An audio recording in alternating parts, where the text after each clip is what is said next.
อาจ้าพี่น้องมักศิลาสุกนี่เห็นไหมพี่น้องธรรมศาสตร์บ้านเฮาเด้อ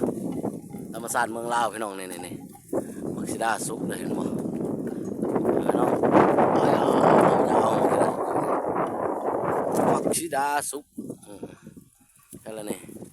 โอ้เป็นดกขนาดพี่น้องกงน้อยๆนะเห็นบ่ FC นี่ดูว่าบ่แม่น FC ก็ตามพี่น้องเห็นบ่มักศิลานี่เขาเจ้าขยายเข้าไปเลยนี่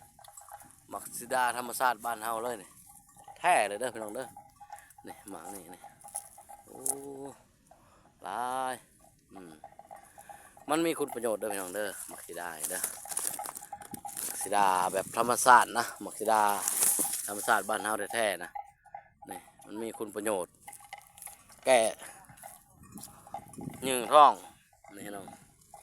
ท้องอื่นท้องเพ้อเด้อพี่น้องเด้อนี่มักซิดานี่ได้ใบมันถ้าเป็นทองอืดทองเพิดจะเป็ดเอามาต้มกินเรือหมักซุกเรือหมักเฮิมมันหมักอ่อนยำกินเลยเด้อพี่น้องเนี่ย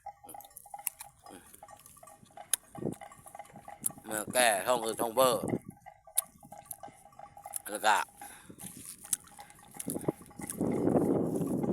บรรเทาคนที่เป็นกระเพาะอักเสบลำไส้หรือว่ากระเพาะพุ่งหัวพุ่งเด้อพี่น้องเด้อนี่มักซิดาเนี่ยเด้อจะบรรเทาเวลามันยืงมันตึงนะแน่นหน้าท้องแล้วมันกินบางนี่ย่อยเขาแล้วมันโอเคพี่น้องแต่ว่าบ่ให้กินในมันเด้อเพราะกระเพาะเขาจะบดยักนะกินเฉพาะเปลือกมันข้างนอกหรือว่าใบมันอ่อนก็ได้แล้วพี่น้องพอทีเมื่อก็ลองกินกันมึงเนาะหมักทุกธรรมชาติหมักซิดาหมักซิดาบ้านเฮา